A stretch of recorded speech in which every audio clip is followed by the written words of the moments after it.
zones a lot to my chart. Exhaustion, highlight exhaustion looks a lot to my chart to show, what I want to see, highlight what I want to see, and then how I get my entries.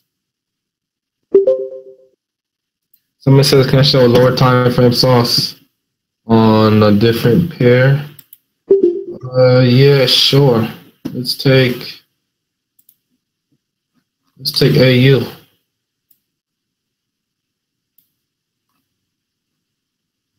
AU was a similar buy to EU and GU, but I mean, minor resistance here, huge ass fucking rally, right? Highest retest is that zone, breaks back above it. You retested that level. This is a weekly low. This is a higher time frame zone.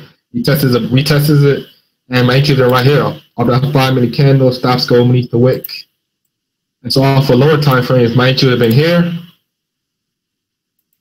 And I would have caught this whole move for like 92 pips.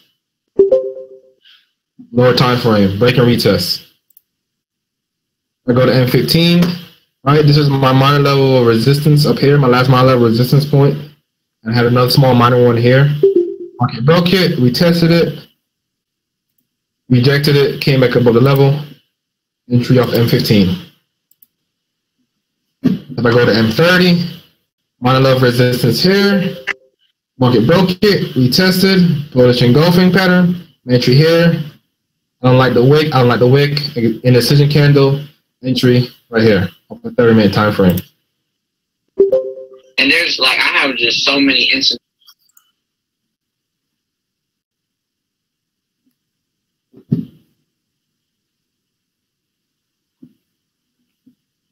Right. Corey, someone's saying your camera is making their screen small. I don't know. But there you go. All right, yeah, Cara, we can. Let me, because I wanted to answer those questions first in the order that they were asked. So just give me a second. I'm going to go on to the next question.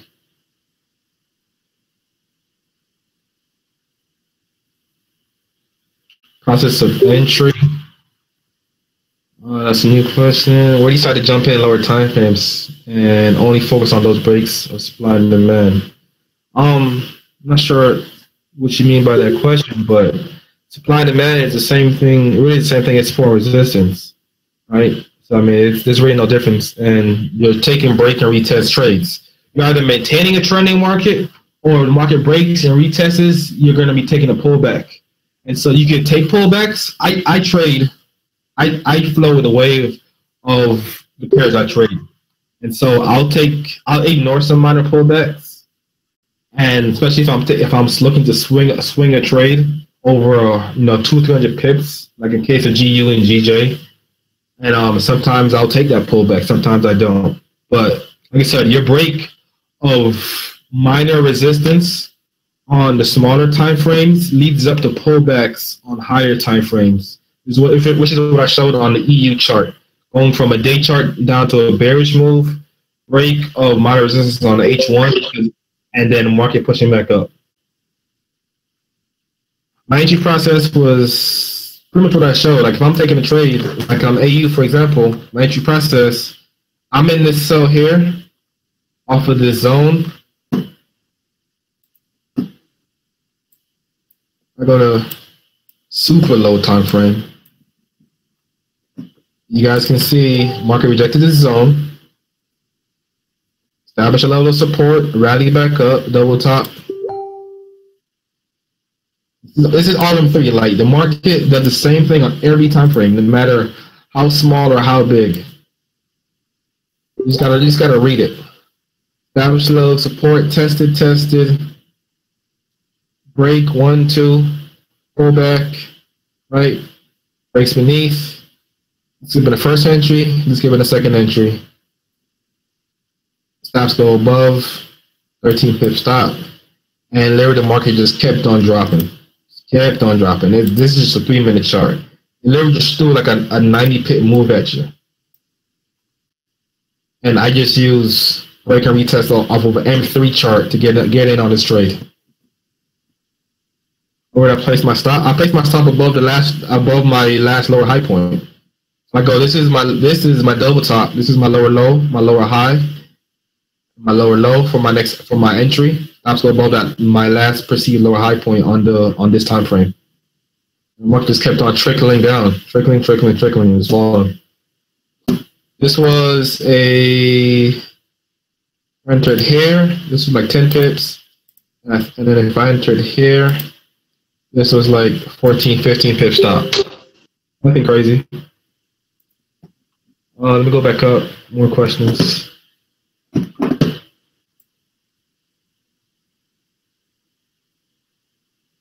Building confidence on lower time frame entries. Man, your confidence just has to be. Your confidence comes with analysis. It comes with studying the charts. Like I said, the market does break and retests on M5 and M3 the same way it does break and retest off of M15 and M30. And so the way I use my lower time frames is in conjunction with my major exhaustion levels and my major support and resistance levels. Right? If I know price established a major level of support, for example, here, right? I know price established support here. I'm in this area. It broke it and retested it, and market found resistance here. I know I'm going to say this is H4 resistance. And let me find my median point. Let's say here's my median point, right? For my H4 resistance. Well, I know that coming back up to this level, that's H4 resistance point, then all I'm looking for is to see the market is going to reject it.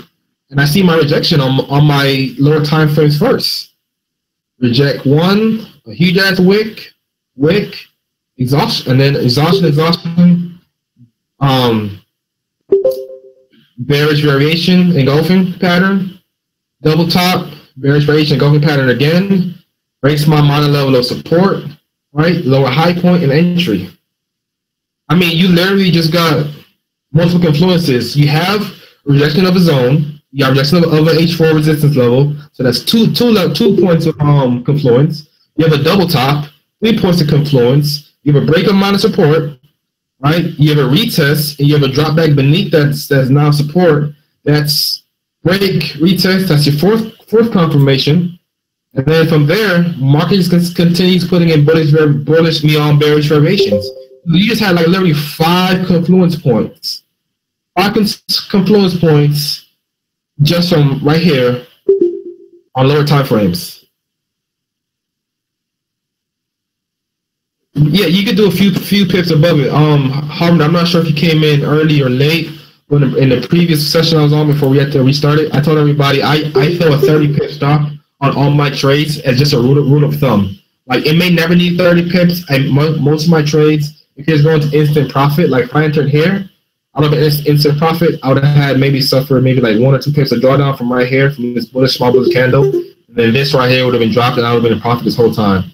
Right? I'll still just throw a 30 pip stop on all my trades, just as a rule of thumb, to say, okay, I'm gonna give the market plenty of room to do what it wants to do. My analysis is correct. Right? If I lose this trade, I lose this trade. If I win the trade, I win the trade. But like I said, just using lower time frame sauce, man, you could die in this trade nice and easy. You had 5 points of confluence. Then if I go out to a higher time frame, I saw we had a trend line based off of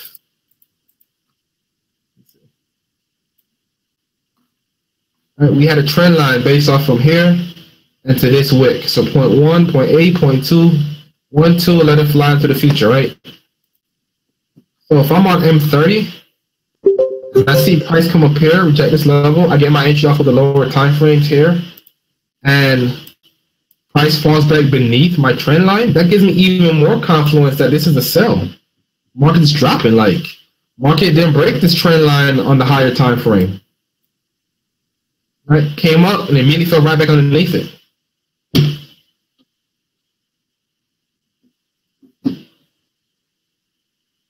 Someone says, okay, would you consider a 1 candle spike or retest, or does it need to be multiple candles? I'm guessing you came in late, but once again, because I was telling somebody, I forgot what pair it was, but the market doesn't always give you that double candle break beneath a level. We'll do something where it does. Let me see if I can find an example.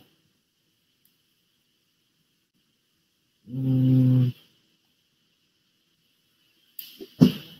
to find one. I forgot what chart it was. I know it wasn't EU. I was analyzing. When I see one, when I see one of what I'm talking about, I'll point it out to you, Harbor, so you can see what I'm talking about. But it doesn't always have to be multiple candles. I just can do where. Let's see if I can find it on GU. DJ.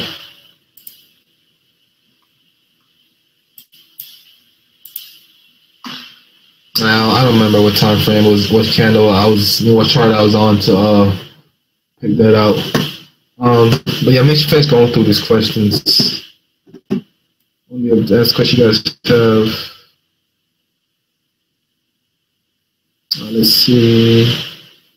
Maintaining a trade. I can answer all that at once. Maintaining a trade.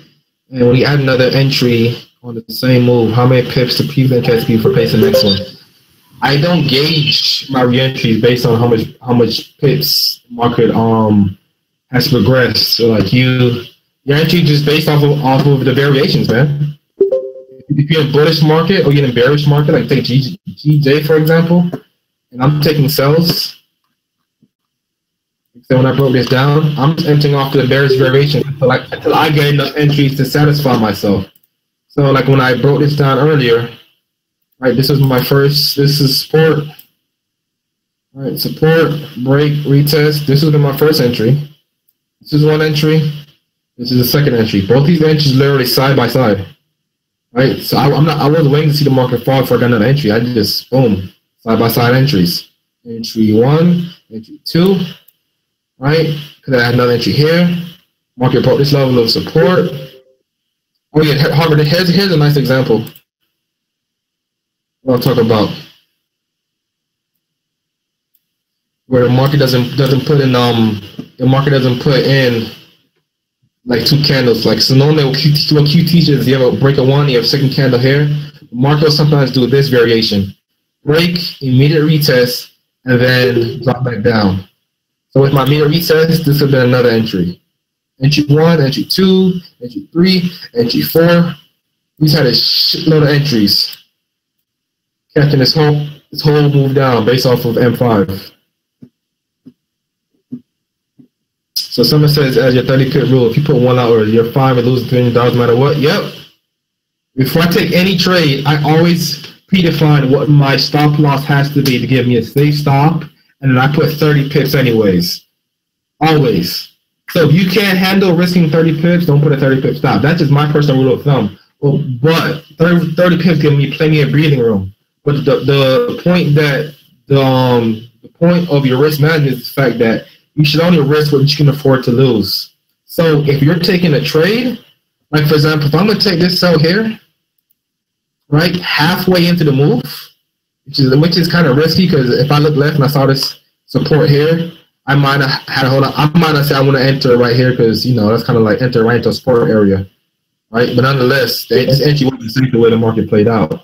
I mean, just from the entries off of here would have been nice. And so 1, 2, 3. So even if I say entered here, for example, off this variation, all I needed was about 10 pips to get above the lower high point. All I needed was 10 pips. Yeah, I'll still throw a 30 pip stop just to give me plenty of breathing room. I never needed that 30 pips, but I always sold the 30 pips. Right? And so I know that within this 30 pip range, price would have to break this level of resistance and this level of resistance just to get to get back up to my 30 pips. And my 30 pips had me right at the high point of this drop. So I know even the market wants to push back up here for a double top, whatever the case may be, or push up here for like a lower high point, a high low before dropping. I had plenty of room, giving me 30 pips. And if I'm on a one lot and I have a $20,000 or $13,000 or even $10,000 account or $5,000 account, I'm fine with risking 300. My personal way of risk management is I don't risk any more than 3% on a setup. If I know I'm going to be taking re-entries and I take a one lot here, I'm not throwing in one lot of here and here and here again.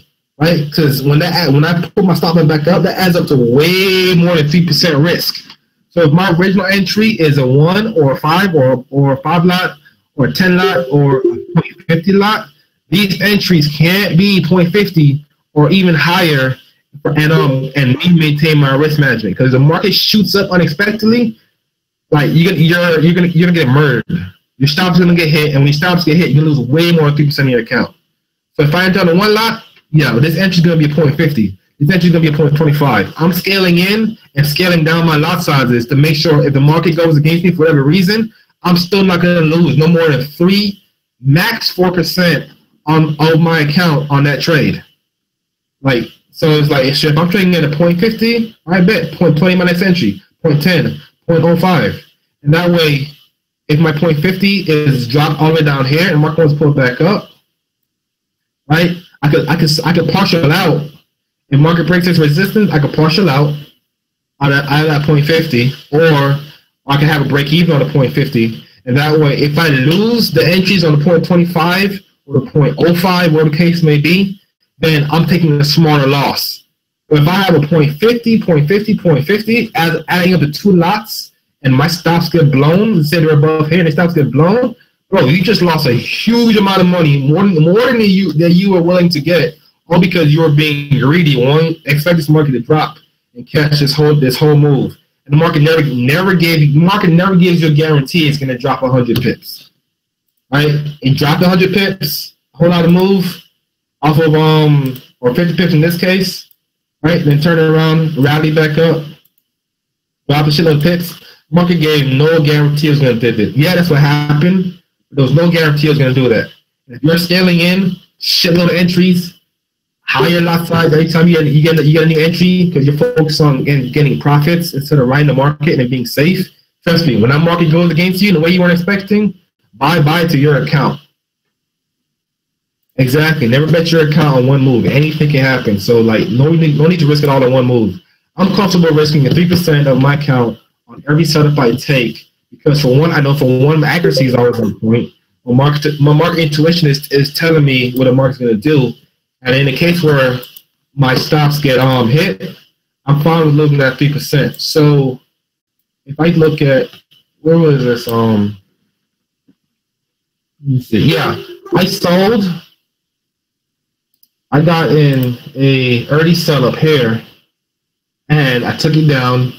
I got out of the trade somewhere around here.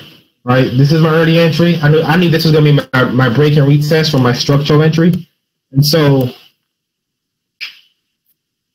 I think I entered at the close of this M30 that night, right? And then the close of this M30, and I had a 30 pip stop, right? So the stop was right here. When news spiked and shot the market up around 4:30 in the morning, my stops got hit, and that was that morning like I posted my loss. I'm like, damn, news fucked up my trades because this bearish engulfing was screaming sell. This was like, yeah, this is a nice sell point, right? I just murdered this sell here. I got out. This was my bearish engulfing for M30.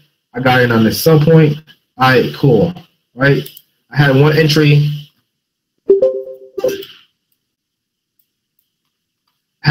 Right here off of this bearish variation.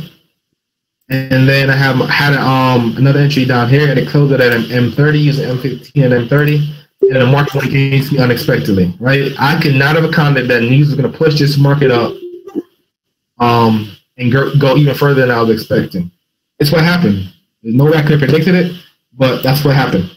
Because of risk management, I lost what I could afford to have. I lost the risk. I was fine with my account, with my risk management and my 3% rule. Right? I swung not get lost there. Give me another opportunity to make it back. And so that's what I did. Market gave me that opportunity. This was a pullback that I missed later on that day for perfect opportunity. So I could cut off the agent in late London session. I was sleeping already by the time this came in around 11, 10:30 daytime. Somebody's background. Go ahead and mute that for me.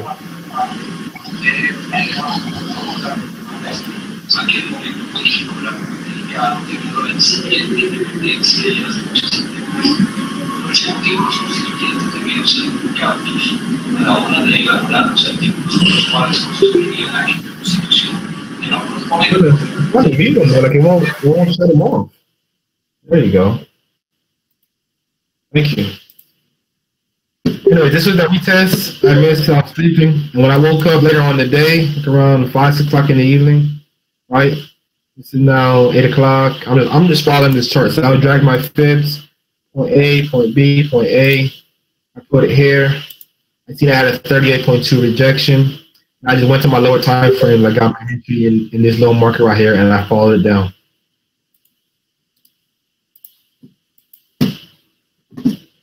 There we go again. Next question. Let's see. Yeah, so that's how I maintain trades. That's how I add in trades. That's what my stop loss usually is. XRP breakdown. I'll go over that real quick. Another question is wait for the retest of the smallest time frame level close to the reversal point before entering the move up time frame add in. First yellow circles end up going down. Yeah, this is a very like what SpongeBob, he pointed out a very good point. When I'm looking at re-entries, I don't usually stack all my re-entries off of M5. Right? If I'm in aggressive trading, I'll get 2 to 3 entries off of the M5 variation and maybe one more, and then that's it. But once I have entries off of M5, I go up to M15, and then I get my variations on my M15. If I get M15 variation for entry point, then that's cool, right? I go up into my next time frame, and I look for another entry based off of that time frame. So if I got an entry on M5, for example, in this huge ass market, huge ass downtrend, right, based off what I showed you guys here. Right, retest. This would be my entries. A couple entries off of M5. Right, you said we got to the market again. After this, pullback into the right around here. This would have been one entry on my M5. I go to M15. Another entry on M15. Right, this is the same entry on M15, so that doesn't count. I go to M30. Another entry on M30. Another entry on M30. For the 1 hour, bearish engulfing on 1 hour, right here, and right here another entry. And so when I'm scaling in, I'll scale in and up my time frames. If I have a lot of entries on M5, it's like you have more chances or more opportunity for the market to pull back on you just because the market hasn't committed to that movement yet on the higher time frame, but you're stacking all these entries on the lower time frame. Somebody's question. Someone said what's full quarter and half quarter levels. There's something called quarter theory, and like I said in the last webinar I just did, I don't know exactly how it all works. All I know is the market responds and reacts to even numbers in the market. So 147,000 or 146, 500,000 in increments of 50 and 100. The market responds to those levels. Right? If I go to AU and show you, and then when the market was dropping, it literally like stopped off of this even number, 1.73500. So 500, and then the 400 would be like the next 50 pips. So that'll be 100, so 150. So I call it half and quarter, and then 4,500 or 400 would be the half. And you see like the market literally stopped on a dime and reversed off of this even number in the market. And so all I do is I highlight these levels on my charts. Not that I use them specifically for TPs or anything. I just know that once again, the market reacts to these levels, and so I just keep it as a chart, the way of confluence to see what's happening. Right? I see where price came down, rejected this full quarter point level once, twice, broke it, retested it, dropped, retested it, broke back above, came into the middle point of it, dropped, came off on monthly level. Right? My support level was just a few pips shy of the full quarter point level. Right? So that's why I highlight them, because these even numbers are psychological numbers on the charts, and it can act as a powerful means of support or resistance, all depending on if other buyers want to step into the market based off of what they see on the charts on that level. Yeah, I don't like I said, I don't know the full theory behind it, except about market makers loving even number, the case may be. I just know from what I observe on the charts, price response, these even numbers. So I'll just highlight them and and observe price action as I'm trading when the market comes to these levels.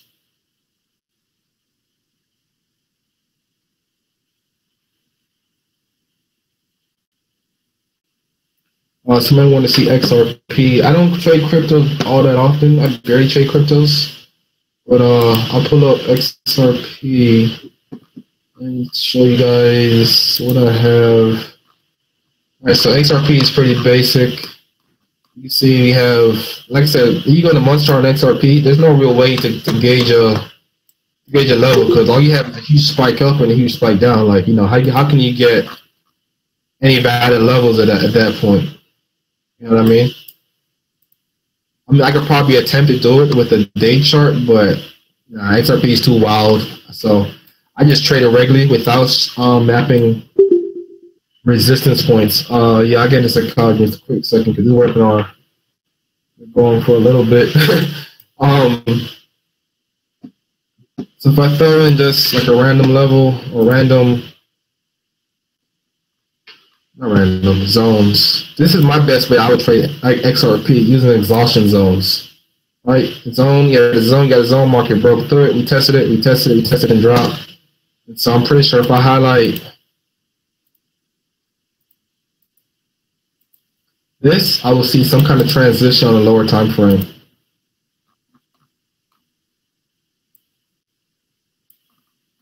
Go back and fix that up. Yeah, so I'm highlighting the wicks on that daily time frame. All right, let me go ahead and small that. All right, so I notice the daily zone, price comes up, exhaustion, bearish, small minor bearish variation, and all right, this is H1. I have a kind of trend line going across like that. I go to M30. I go to M30. You see your price established this point of resistance, rejection. You have a minor level of support here. That price broke, right? Broke. We test back up. Point A, point B. Sorry, this looks a little messy. I'm going to delete that just so you can see it better. And I'll delete this. So anyway, this is my kind of trend line. Like I said, just to highlight that real quick. Market broke my kind of trend lines. Keep that in mind. This is my last low support. Break. Immediate retest. All right. If I'm trading this has been my entry. Stops would have gone above here. Ripple is a huge monster, so like you need these wide stops with Ripple. So I mean, you see 108 pips. That's just the way Ripple is, man. And if I wanted a safe stop, I would have got above this wick. So it's like 140 pip stop. So if I'm trading this one, if I'm trading Ripple, I need lower lot size to accommodate for 140 pips worth of risk. So I'm throwing a standard lot. Do I really want to risk $1,400 on an account to trade Ripple using a standard? Nah, that's risky as fuck. Hella risky. So if I have like $1,000 account, $500 account, I'm trading 0.05s, right? Like I'm not even throwing anything higher than a 0.05 on an account. 0.05 to 0.10 on account less than $1,000 on Ripple, just because how like huge it is, the range that it moves. Anyways, market didn't drop from this area here, so this would have been like you had all of this as drawdown. And so this is where those huge stops come into play. Well, market finally broke back beneath and then tumbled. Right, so this would have been like a huge ass free fall. Damn, 600 and some pips. This is crazy. Wow. Then if I update my fibs again, Go ahead here. Using this as my new lower high point, and this is my point. So point A to point B, 38.2 retracement, bearish engulfing pattern on M30, entry point here. Last call above. You still need on Ripple. You need like at least 100 pip stop almost every trade. It's the pip range is so massive. 130 pip stop. Ride that down. Right, even a 400 plus pips on that opportunity right there. Once again, this move came off of. Nah, bro, I ain't trading crypto. I tried it and I may have won like 6 trades out of 10. I'm like, you know what? I kill Forex too much, too easily at this point. Why switch up? You know, and the only like real appeal crypto has is these huge pips, these huge worth of movements. Was like, if I can consistently bag 50, 100, actually no, that's just all. If I can catch a 50, 100 pip move and scale in 2 to 3 entries and turn 50 pips into 150 or 100 pips into 300 pips, it's like, why do I need to be trading 24/7? I can just trade Monday through Friday, like a regular desk job at my crib. Have time to go to the gym, whatever I want to do. Go to my boxing gym. There's no need for me to have to trade 24/7. It's like, this is where the greed comes into play. Because if you're greedy, you always want pips. You always want profits, bro. I'm telling you, it's gonna lead to your downfall. Because you always want to trade. You never get out of the market, and that fear of missing out, called FOMO, that the abbreviation for it, fear of missing out, bro, that will lead you to overtrade. Naturally, you're not going to win every trade. You're low-key scratching the alley asking for pips, pretty much. You're not going to win every trade. Nobody wins every trade. And so the more trades you take, the more losses you're going to have naturally. And so when these losses start to, god damn, that shit just falling. When those losses start to add up, bro, trust me, you're going to be like, damn. Well, I was trading Forex and, I had a pretty decent win rate. I was catching pips. And if I lost a trade, I'll lose 20 to 30 pips because, that's just where my stop was. But in Ripple, if I lose a trade, I'm losing 100 pips at a time. I'm losing quite a bit of money. So it's like, damn, do I really want to constantly have to trade 24/7 and trade cryptos no less just because it has a huge pip range? Or can I satisfy myself with trading Forex, and trade a wild moving pair like the GBPs and catch a 200 or 100 pip move, scale in, between 2 and 5 different times if I want to be that aggressive and still make my money without having to miss 100 pips at a time. Right? I'd much rather just trade Forex, bro. And cryptos are nice in terms of pip movement. It'd be nice to take a trade and, catch a 700 pip drop in an hour. But, I'll pass. There's plenty of money to be made from the Forex market. I don't discourage anyone from trading cryptos, but I doubt you see me posting a crypto profit trade in the group. Just because, like I said, crypto just doesn't appeal to me. It's overly hyped. Yeah, 700 pip moves are cool, but a 100 pip move on GDP with 2 to 3 entries is just as cool to me. I'm still making money either way, and I don't have to risk 100 pips to do so, right? Because with my account, if I'm trading it's just, for example, a $5,000 account, and I have to risk 100 pips and still maintain a 3% risk, well then I know that 10% of 5,000 is 500, so 1% is going to be $50. I can only risk $150 to maintain 3% risk on my account. So it's like, okay, boom. If I could raise $150, then I could use a 0.10 and throw a 150 pip stop in there, right? So if I throw that 150 pip stop on a 0.10, then this whole move is only what, $700, $739.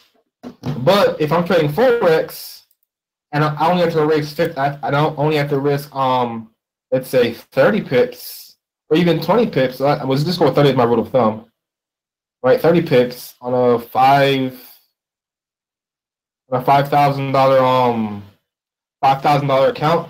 I can risk a lot higher lot size and still maintain that 3% rule and bag just as much pips, as Ripple doing 600-700. I mean, in cases where Ripple's goes for like 800,000 pips, yes, it's going to equate to more than a point 50 or 0.75 with a 3% risk on a forex move. But it's like, do I really want to go through all this? Nah, man, I'll just trade the forex. It's cool though. I mean, this whole move is definitely beautiful. If you caught it. But fortunes were made within forex long before cryptos ever came to be. So it's like it's hype. That's all I can say. It's hype. If you want to trade it, master, yeah, go ahead. More power to you. Because like I said, entry here, entry here, entry here, entry here. Right? Get broke this down again. Point A. Point B, right? I don't like the wick, bearish engulfing. You can add another entry here. So you can have 1, 2, 3, 1, 2, 3, 4.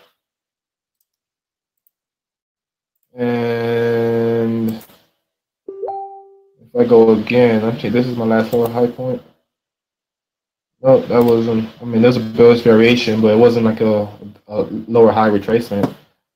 But if I wait to find a valid or high retracement, there'd been an entry here. So I mean, look at that though. If I had entered here, my safe spot would have to been once again another 100+ pip risk. And this, I mean, if I entered just a little bit above here, this wick would have got me out. I need like 100 some pips. Hey, no problem, Derek. I mean, like I said, it moves, so you definitely catch these pips when it wants to just go crazy on you, but. Some of these spikes, man, these spikes are at random. At least I know in Forex, even if GA or GBP, JPY, the wild pairs, they want to spike, I know I can account for maybe a 40 or 50 spike, whatever the case may be, off the news. With cryptos, man, cryptos spike at random any single point in the day. You never know when it's going to do so. Nah, I'll pass. Definitely not worth the risk or the stress.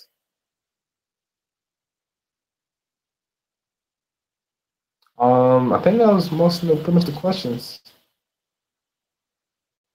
I think the last one was, let me see. How were you able to master the transition to know exactly where the market switches from downtrend to uptrend? Bro, if you watch Q's structure video, you'll see that when the market starts to transition, like pretty much like I told you, I go back to Forex, something sane, right? If a market is transitioning, I'm going to see it because it's going to no longer be making higher lows. It's going to no longer be pushing up, right? If I do like a counter trend line, have a minor level of support, right? Think about it. The market's pushing up, and putting in these small levels of support in which it rallies from, right? Support, right? When market came back down and retested this support, it should have rallied in the same way that this market rallied up off of testing this support. But when market doesn't rally off of a support level that a moderate support level and breaks it, and then when it breaks it, it retests that area or attempts to retest that area and puts in a bearish variation. That lets you know there's a change in momentum that's happening. I mean, it's pretty simple if you think about it. Like if a market's moving up, I mean, let's start from the bottom here. And 30 minutes is probably not the best way to observe this. So the structure is better maintained on H1 or higher. But if market's going up, I get a higher low point here and a higher low point here. Market comes up, this is pretty much this. Most of this consolidation. Puts in the high point. Puts in the higher low point, which is just slightly above this one. It's consistently putting in higher lows, and it's maintaining these levels of support.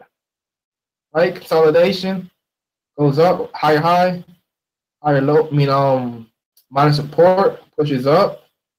Right? On M30, my entry would have been around here, but if I'm on H1, just maintain my structure off of H1, which is nothing wrong with that. If market was gonna continue going back up, when it respected this H1 support, it should have rallied to put in a higher high, but it failed to do so, point blank. And once it starts putting in those higher highs, and you start to see it breaks the support, a new lower high point. That's transition, bro. Yeah, bro, a little company in Guyana or Barbados or shit, whatever, China. So yeah, we adding cryptos to our means of process transaction processes and shit. 100 pips spike, boom. Right, and if you weren't expecting it, buy to your account. So that's pretty much just transition. When the market no longer the market fails to put in the next higher high point in structure, and instead breaks that last lower high point or breaks a minor resistance point or support point, you know the market is starting to transition, right? Point blank. This is the way that break and that retest comes into play, because I was looking at this sell, as a potential sell yesterday on GA. Like this. Somebody says, you said where's the retest? So I'm going back to it real quick. What was that? GU you're looking at? Or GJ? I think that was GU. Was it? No, that was EU. Yeah. This is the retest, bro. You get the break of the last support level on H1. Break. You draw your fibs. You see the market came back up and retested the level and dropped beneath it. Retested, dropped, retested again, and dropped. 61.8. See, now my entry coming off of lower time frames is off M30 will be here. And if I go into an even lower time frame than that, yeah, M15 was pretty smooth. So I go into even lower time frame on M5. I think you may have came in late, bro. I went through that GJ drop already. Somebody recorded that video, so you should be able to rewatch it whenever you get a chance. Somebody said what range? Like I said, the range is not a range. I just plot even numbers, bro. I plotted by 100 pips. So if I'm looking at 1.7500 as a half, then 1.7600 is gonna be my even. No, not 1.7600. It goes by a range of 100. Yeah. Let me see. This is the half, and this is the full. All right. So 1.700, 1.7500. Next one's gonna be 1.7800 up here. All right, and it just goes up. So basically, at each support and sell, at each resistance until market dictates otherwise. If you're scaling in, yes, that's kind of risky because you never know when the market's gonna turn around and break your break that support. It can do that very easily, very easily. Right? So I use the support as a way of maintaining my trade, not necessarily as adding in more entries. So if I'm on M5. Support, break of support, immediate retest with this candle, wick, bearish engulfing. Right, this is my M5 entry. Put my stops above, and let me just highlight this here.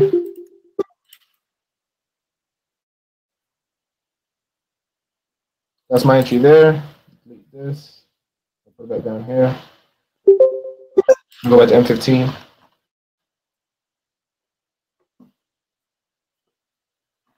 Yep. So you can see where my entry was, and you can see where you guys are now looking to get entries. And so with my entry up here, man, I just have my stops at a 5 pip break even, 4 or 5 pip break even, and literally letting the market flow, never worrying about my stops getting hit, my protective stop getting hit.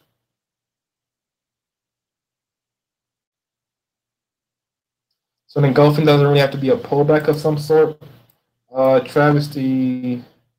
No, like I said, when you have a break, the market will do sometimes what I like to say an immediate retest. an immediate retest, and like in this case, market broke double. This wasn't an immediate retest, but still broke one candle, two candle, pulled back up, slight bearish engulfing. It had an entry here, and even if you had entered here and threw your stops back above, right, you had this as drawdown, but your stop never would have gotten hit. You would have caught that trade if you're entering here. And if you're entering here off this bearish engulfing off M30, once again, stops go back above, and you would caught that trade. So I mean that's pretty much it. I'll take one or two more questions. Like I've been talking forever. What pair do you think is best to catch decent pitch for those who are sort of trade the agent session due to work? I would take a JPY pair, an AU and NU. Those move pretty. Those move in agent session, and if you can handle it, GA or GN. Those move in agent session as well.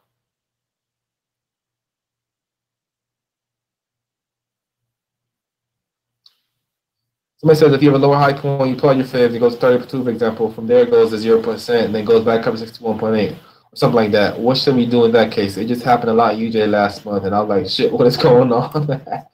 Yeah, UJ was a little crazy last month. I don't really trade UJ much, but it will do that. In that case, oh wow, look at that perfect respect of the trend line. That's crazy. Coming from deep down south. Deep down south. That's crazy. I think it was a daily. Yeah, John was a daily chart. Deep down south. I'm pretty sure you must be talking about somewhere right around here.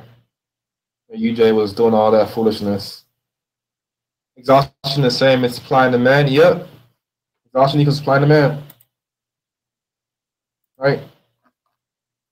Like I said, if this was bullish exhaustion and market broke through it, it's going to now turn on and act as support and demand for buyers. Point blank. And then market breaks through that level again. Sellers are not controlling the market. It's going to turn on and act as supply or resistance. Just like that. Market broke through this monthly level, this area right here, congested area. Right? There was exhaustion. That's gonna form my support as my zones. To answer your question, if price drops from 38.2% down to a 0%, that should give you enough room for you to have thrown a break even on your trade, right?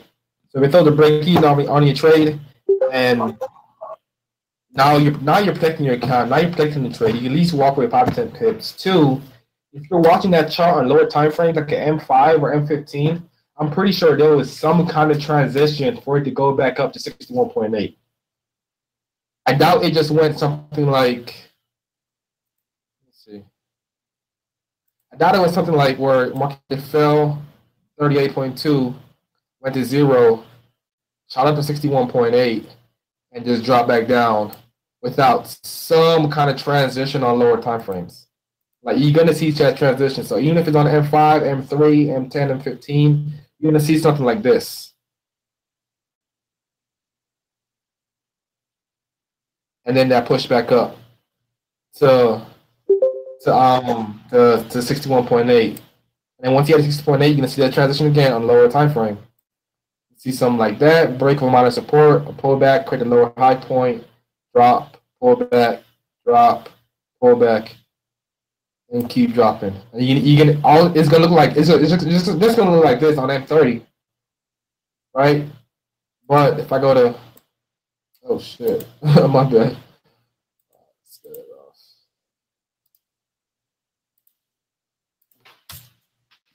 I go to M5. Like I said, you're gonna see that transition that you don't see on M30. On M5, once again, you had a minor level of support, break. I want to throw my fibs on.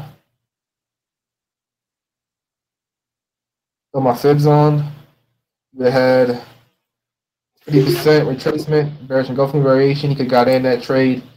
You could have had pretty much had your 27 extension hit, right? When you get this much pips in, you definitely had a break even set. And once again, if the market breaks, you're gonna see that transition, man. If the market wants to pull back up again on a different time frame. So you had a break amount of resistance. I broke it, market respected it and pushed back up. Came back up, retested that same area here, right? Couldn't get past it. And then M5 once again transitions back down into a downtrend. M5, like the M5 will literally switch trends back and forth like this, in seconds, in minutes. So from here to here, this is what 2240. So that's 1040. From down to 1040 to 1255. You're in a bearish trend, right? And then break amount of resistance, market starts to push back up. By 350, you're now in a minor bull trend. Market goes back up, rejects this level, breaks amount of support, and now you're back into a downtrend. Like with M5, structured trend is back and forth so quickly. But anyway, this is the example you get. This is example, that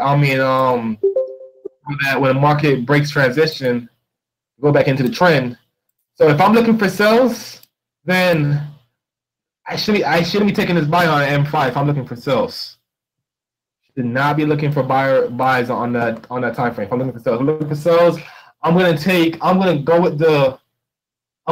wait for the lower time frame to transition into the opportunity that I know I should be looking for. So if it sells itself, if the buy is a buy. In this case, break, retest, bearish engulfing, right? Entry here, stops would have went above here as my safe point, and you would have caught this whole lower drop just off of M5. Lower time frame sauce. So one entry would have been good for like 90 some pips, and the other entry would have been good for like 3 pips. So literally almost a 200 pip move, with risking about 27 pips at the high, right? 27 pips. And this entry would have been risking about 21 pips. And this entry would have had drawdown, would have had 6 pips of drawdown. And this entry would have had no drawdown. And by time price broke this support level, right, your stops would have been just above the level at a break even. Just maintain and trade. And that shit just literally just dropped, fell out the motherfucking sky, and you would capitalize on all this whole move. Damn near 200 pips, easy.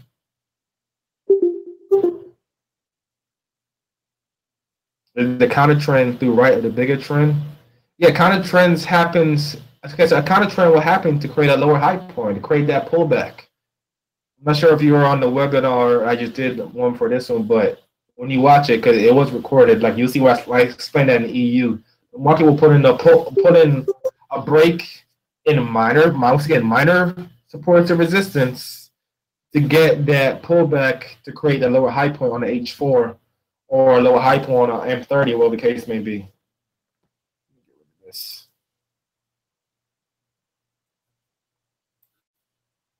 There you go.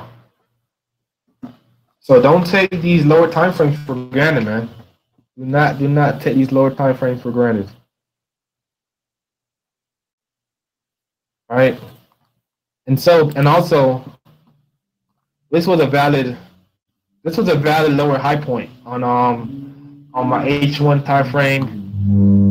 What was it on the H4 time frame?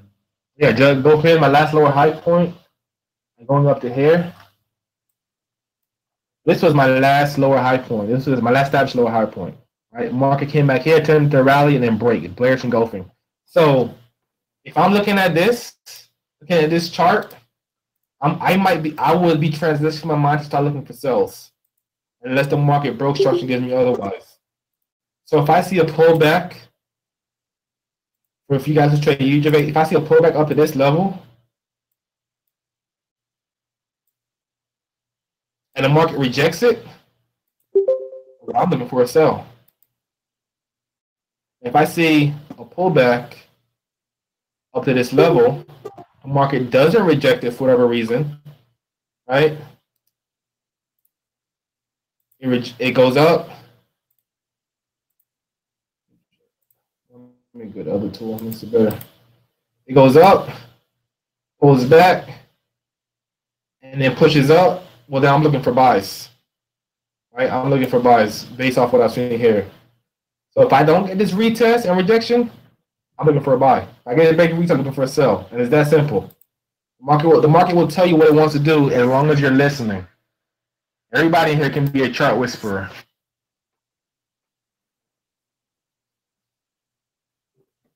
Ty, I gave plenty of miners for resistance in a trending market on a previous webinar.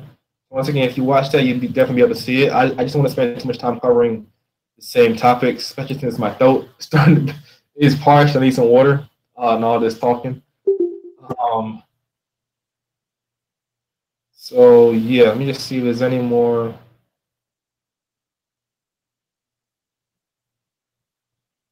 questions. Someone said he do an answer on the GJ drop. That was in the last webinar. So if you can watch that, you can get to answer your question. Let's see. Someone said I was showing I actually got sidetracked. I probably did, bro. Too much questions coming in. Yeah, I think I answered most of the questions.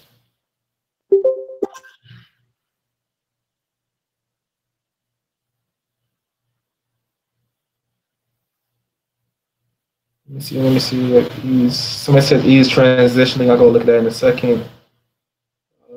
Cool. Wouldn't the support be at a lower than 78.6 is that?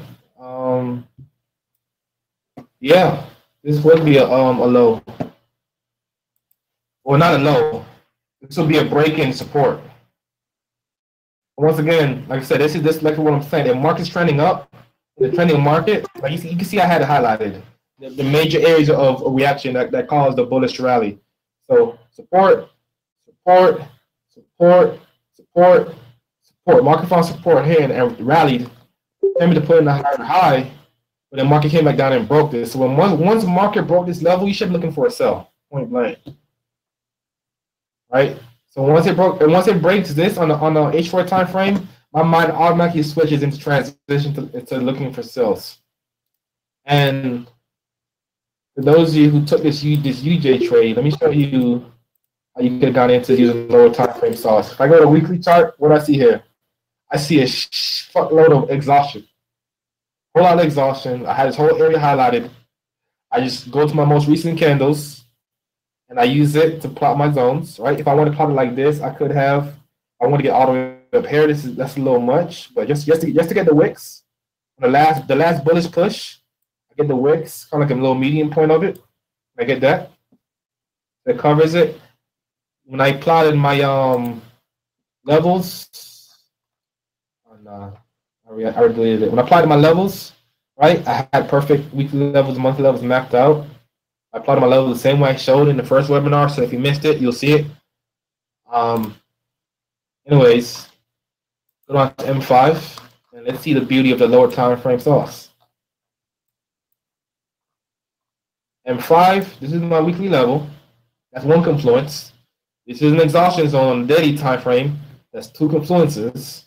On M5, this was support, support, support, support. Right? Broken support, retest, bearish engulfing, your entry. Now I want to know how many people caught entries this early on, just going off M5. I mean, me, the way I trade, rejection off of the support with the wick, and if I wanted to get real gutsy and say, okay, this was a minor support, broke, retest, entered here, right? Market retested up, bearish engulfing here. How many people had the confidence to have taken this sell off of this entry here, M5, and caught this whole opportunity of 82 pips? And then once I caught that trade, I go to point A to point B on my fibs on the higher time frame, and I monitor that trade. Just monitor that shit. When I catch it. So if you're hitting off M30 as this being your breaking support, or this being your breaking support, then you're entry with a camera right around somewhere around here. My entry's up here, my entry's up here. That lower time frame sauce, man. Yep, structure and time frame correlation is major keys. I think another question. Let's see, how do you implement quarter points? I think I answered that already. Someone asked me that question.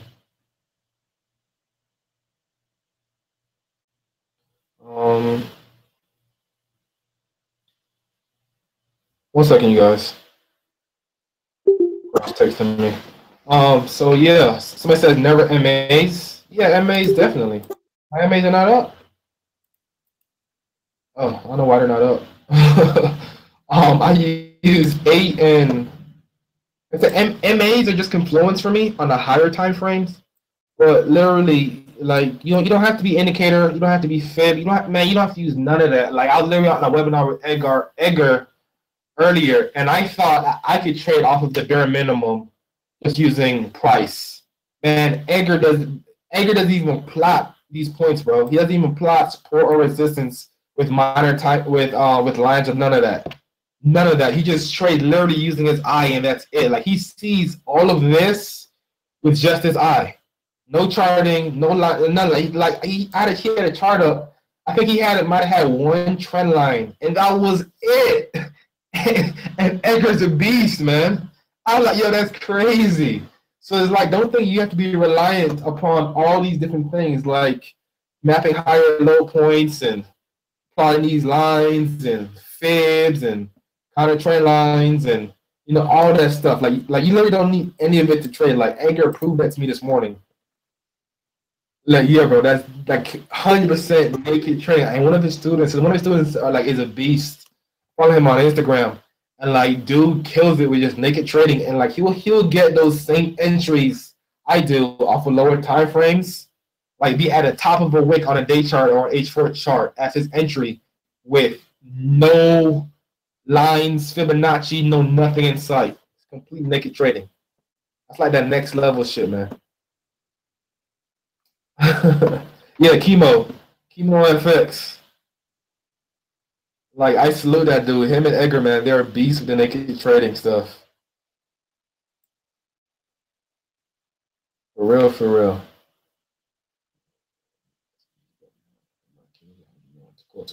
Someone said, how would you know when to go to the lower time frames? Bro, why wouldn't you go to the lower time frames? What's stopping you from going to lower time frames? Like, I never understood this whole idea of waiting for an H4 close to go to lower time frames. Why are you doing that? Why are you not on lower time frames before? Are you scared of the 5 minute? Are you scared of 15 minutes? If the market's gonna put in a drop, you're gonna see it transition first on the H4. Like in my previous webby, you saw how I got into this EU move.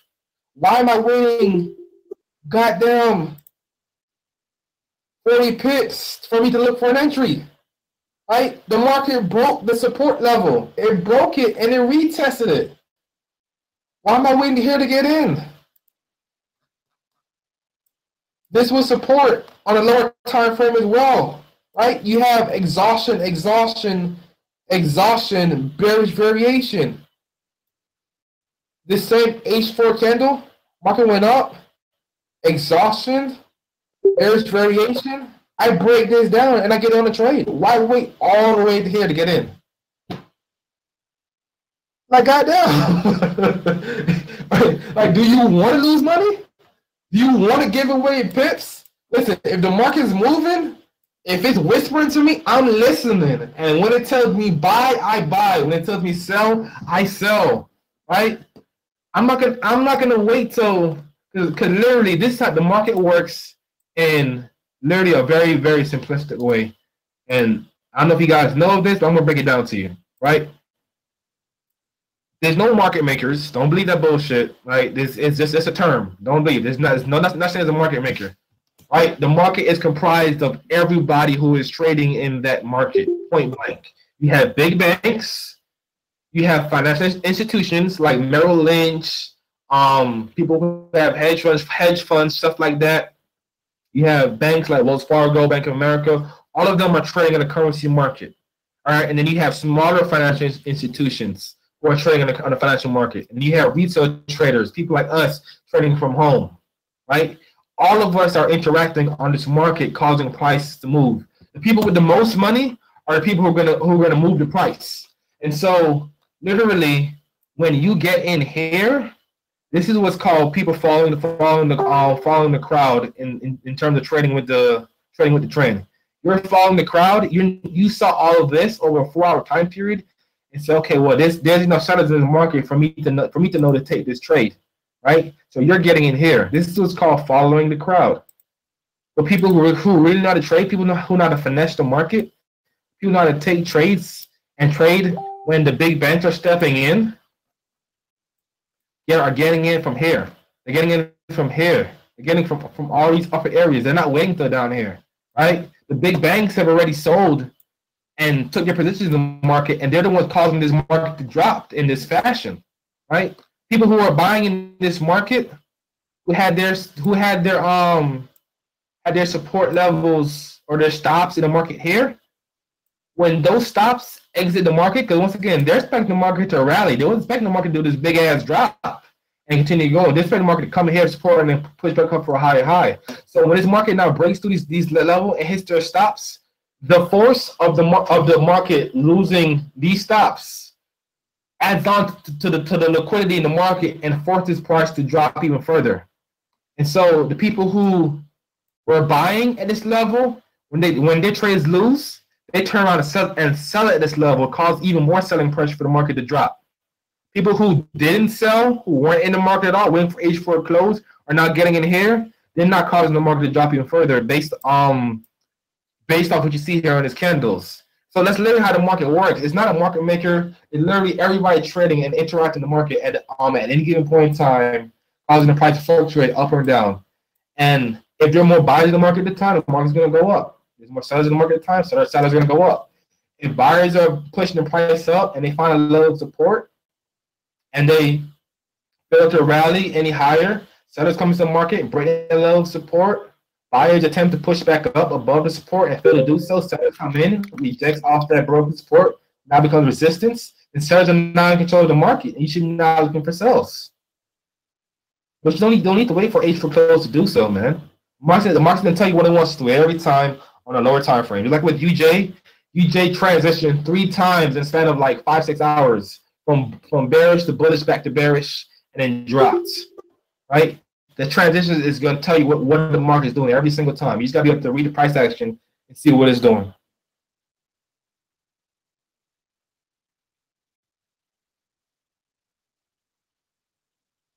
One second, you guys. I'm about to text.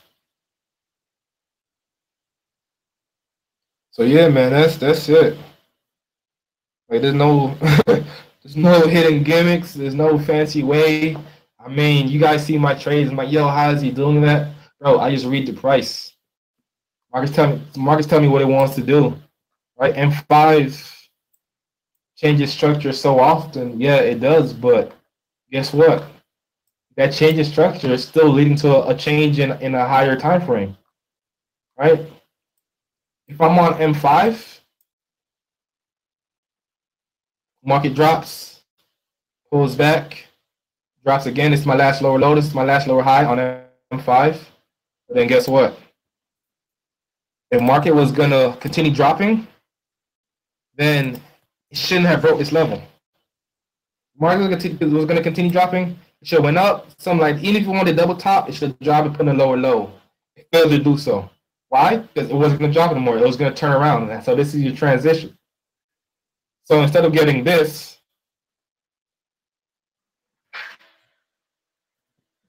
instead of getting that, you now get something like this. Get a break, retest, push back up, retest to that same point right around there. See that? Market now rallies up. So my entry here, Stops go back down, means this level, 12-foot stop. If I'm gonna throw a real stop on it, 30 pips, get beneath that level there, and I'm catching all of this bullish spike. 77 pip move that I'm catching. Nice and easy. Getting in here, bullish variation, or getting in here, bullish variation, or bullish variation, I'm getting here. I'm catching all of that. All of that move. And then once I get my M5 entries, I scale back out to next highest time frame M15. I look to maintain my structure. And you literally see bounce, fail to rally, structure still being maintained, rally, fail to rally again, bounce, and finally rallied up. Right? If I saw something like this, once I caught this move, right, TP'd out of it, took partial profits out of it, set predictive stops, whatever the case may be, and I see the market do this, fail to rally, break, retest, that's a sell. Break, retest, a sell. But as long as the market is maintaining the structural points, you're still flowing with what the market's telling you to do. The market says, okay, I'm not going no lower than this. I'm not going to go any lower. I'm still not going any lower. And then it finally pushes up.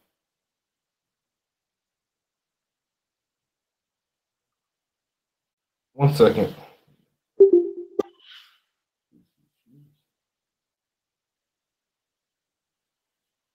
One second, guys. So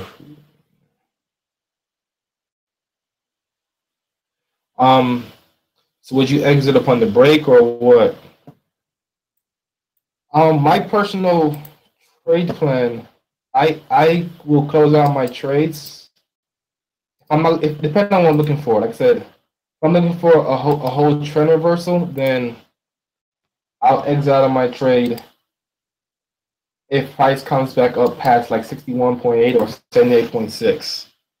Right, that's what I'm looking for. If I'm looking for a market to continue dropping, in the case of, like, say this, for example, right, drop, pull back, right, and then drop, right. If I'm looking at this as my last lower high point on my sell move, then price coming back above my 38.2. I mean, my from this whole drop, anyways, my extension got hit already. So once my extension get hit, my personal trade plan, I'll partial out 75% of my lot size. If I have a three lot in, I'm taking out 2.75 lots, or I'll take out 1.50. You know, I'll cut my position in half, take those profits, and then bring my break even down, right? And then from once I take out my partial profits, I start to observe the market because I'm always observing the market.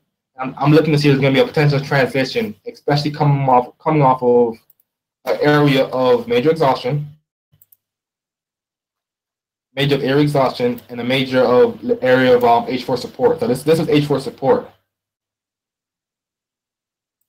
So when I see price come back down to this level, I'm watching on lower time frame to see if the market's going to break it or the market's going to respect it.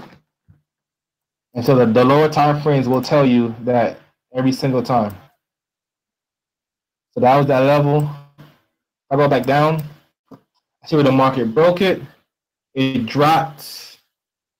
Right, 8 o'clock is dropping. Right, by 8:30, I'm starting to see exhaustion. The market comes back up and breaks back above like this, starts to retest. So once it does this, I would exit out myself. Exit out myself. I'm looking for buys. Break, retest. Could use any of these as a buy opportunity. And caught that spike. Right. And from there, I maintain the trade on a higher time frame. Put my fibs point A to point B. I see that this is a 50% retrace. I would have taken off some profits already, paid myself for the move, put my stop somewhere right around here, break even. Market find a level of support, respected, and finally rallies up from it and hits both TPs. And then you can see, like I said, these exhaustion zone, these levels. This zone is so strong, the market literally got within a pip or two of that zone and fell back. It lets you know that, boom, there's a lot of sellers in the market at this level. If they're forcing price down before it could even touch it completely. When this webinar finish? Probably in like 2 minutes because I'm tired of talking and I'm about to go pick up my girl.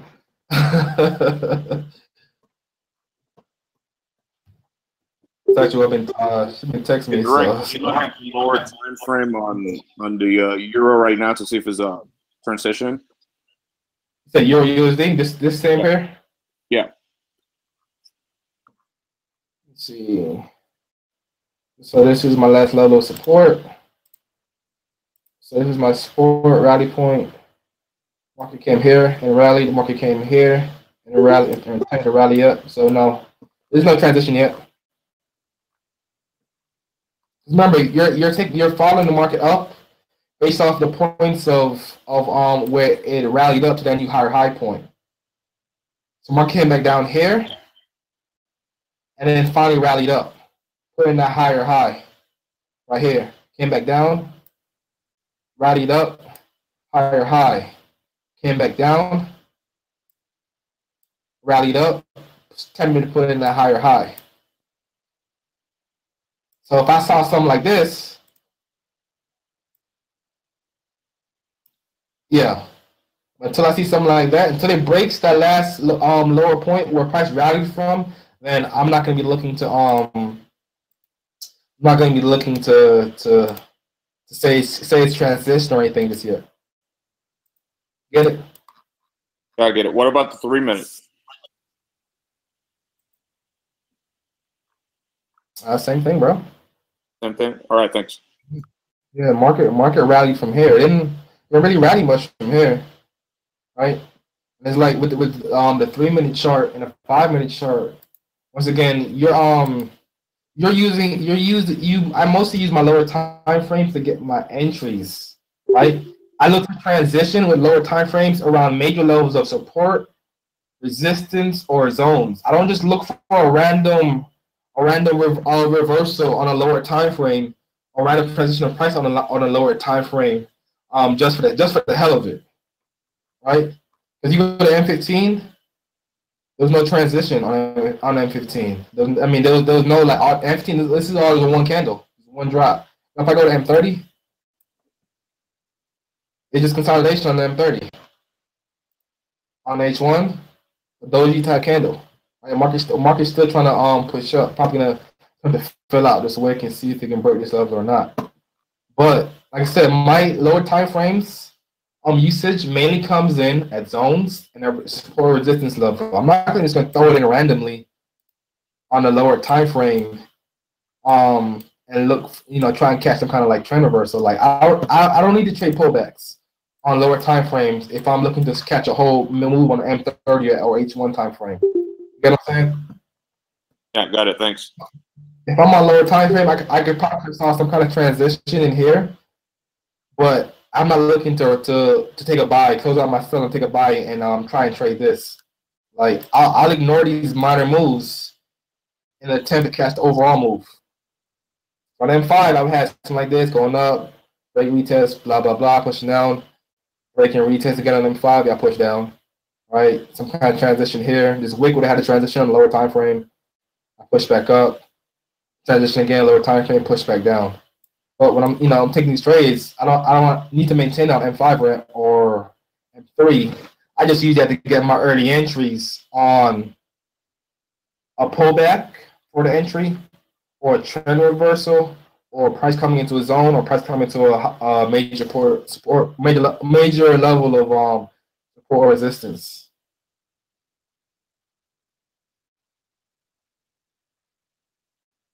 That's pretty much it. Okay, one last question, because Jesus, Mom, I'm so tired of talking. Hopefully this was recorded so you guys can go back over. I hope I answered a lot of your questions. Kiki, you love me. Somebody says, wait for M5 to break, then enter, then move up time frame, wait for a break and retest, enter again for M30 and so on. And yes, that's a very good way to maintain trades. And that's one way I do maintain trades. if I'm looking to get a re-entry on a move, I always go up to the next time frame once I've got an entry on the previous time frame. If I got an entry on M5, I move up to M15 and I maintain charts. I wait for a break, pullback, bearish engulfing, and I get another entry. So if I got an entry here on M15, I now go up to M30. And until I get a break retest or some kind of bearish engulfing pattern, I'm not gonna take another entry until I get on M30. And then if I go to get, so if I have entry on M5, M15, M30, I mean, by the time I have M5 and M15 entries, I should have had at least four entries anyways in the market. That's good enough for me. I don't want to be entering the market in trades this late, just because you never know the market's going to pull back. And I'd rather catch all my pips from the earliest point in the market transition. Always. And to get moves down here a little bit riskier to me because like I said, you never know. So all of this would have been profit. I could have had my stops above 38.2. I could have had taken out some kind of profit once I see a transition in price on M5 or M15. I could partial out some of my profits, pull my stops to like a trailing 20, 30 pips in profit, lock that in, and then maybe get a re-entry if I really want to, or just let the market continue dropping the 4 entries I already had, and I already secured some profit. Once I saw transition lower time frames here, and I have protective profit stops already in place. When I focused on my fast, I focused on psychology, man. Mark Douglas trading in the zone. Mark Douglas, the disciplined trader. There's a website called The Trading Composure. I recommend those 3 things highly, like very, very highly. Anything that's going to allow you to be mindful of your bad habits as a person, your bad habits trading. Because first of all, your bad habits in as a person, always, I mean, it rolls over into your bad habits in trading. Like, it's a guarantee. Who you are as a person is going to be reflective of who you are as a trader. For me, I was a very impulsive individual, and that always showed itself into my trading. And so for me to get consistent, one of the things I had to master was my impulsivity. Like, even if I know the market's going to do, I still always wait for that break and that retest and that transition before I take the trade. I never just take it just because I know there's a zone here, or there's a strong support level, or there's a strong monthly level. I never just take the trade without waiting for some kind of transition. Always for that transition, I always wait for the price to do what it wants to do, and I control my impulsivity, like point blank. So those 3 things I recommend. Mark Douglas, he has 2 books. It's called The Disciplined Trader. Another one is called Trading in the Zone. Trading in the Zone is my favorite. Disciplined Trader is my second favorite. But I mean, the Disciplined Trader book I've gone through now, I recently finished it. Yo, that book will make you realize everything you are doing wrong if you have weak psychology when it comes to trading. I promise you. Like, when I was going through the book, this is not my second time going through it, but when I went through it originally, like, I think maybe like 32 pages in, he had listed like 10 different things traders do when they have a bad psychology, which causes them to not be consistent in the market. And I was like, damn, out of these 10, I can check off like 4 or 5 that apply to me. You know what I mean? And like, he wrote this book in like the 1980s. And so if he can write this book in the 1980s, documenting and knowing full well the struggles traders have to go through to get successful, then how much more relevant is that now to as a trader, you know, in 2018? You know what I mean? Like, he was literally almost like, he was like how I can predict moves or call a move. He's predicting the psychological issues that traders in 2018 are going to have to face and overcome to become successful. You know what I mean? So I recommend those 3 books. Definitely go ahead and get that. Yeah, the Trading Composure website, they also have a course. I just recently purchased it myself. It's dope. I just barely started it, but I promise you, if you want to get your psychology right, you're gonna have to focus on it. And those 3 books, those 3 things I just mentioned will help you. I can talk a lot about psychology because there's a lot I've learned, but honestly, I'm tired of talking, so I'm just gonna have to have you guys refer to the book and refer to the website if you want to get better at psychology. Yes, I gotta go shower, pick up my girl. I got a haircut, so I no longer look homeless, thank God. But Gotta go pick up my girl and get ready to enjoy my weekend. Like I said, I don't trade cryptos. I had a really good week. I'm not gonna talk numbers, but I did someone's yearly salary, and yeah, I'm gonna go ahead and maybe buy myself a Rolex or some shit. Enjoy my enjoy the weekend with my girl. No problem, everybody. Hopefully you guys can master this lower time frame sauce too, because once you master it, man, it's a powerful ass shit. Powerful ass shit. Hey, thanks a lot for your help, bro. Hey, no problem, man. Hopefully this one was recorded too. I'll talk to Q and see if he wants to. I'll have him watch it. If he doesn't, disagree with anything that I said or I taught, I'll see if he can put it up on the website, the Wall Street Academy website, as part of a webinar for you guys to always just go back to it easily and watch it. So yeah. Thanks a lot, man. I hope this helps. Super lady, bro. Thank you. Blessings. Appreciate you, man. Appreciate you. Focus on your psychology. Focus on your risk management. Focus on your lower time frame sauce. Trade with the trend. Don't trade against the trend. Not every pullback needs to be traded. That's one of my biggest takeaways. Not every pullback needs to be traded. Don't try to take every kind of trade. Right? You can ignore some of them. Just try to trade the wave, trade the push, trade with the momentum, trade with the trend. That's that's solid. Most solid advice. So just take those 4 things and let's make this motherfucking money. Well, I started with my account. Thank you. I started with $400. I started with 400 back in February when I went on full-time trading, and shit, I got it down to maybe 200. And then she actually gets off at 4:30, so I still got maybe about 20 minutes. But I'm about to get off. But got it down to 200, built it back up to about 700, and then from 700 I just took off. Never looked back. But risk management is the key. Risk management is the biggest key. And all over from Nigeria. Thank you, man. Hey, that's dope. Appreciate that. From everybody around the world. Enjoy your weekend. Make this money. You guys have a good one.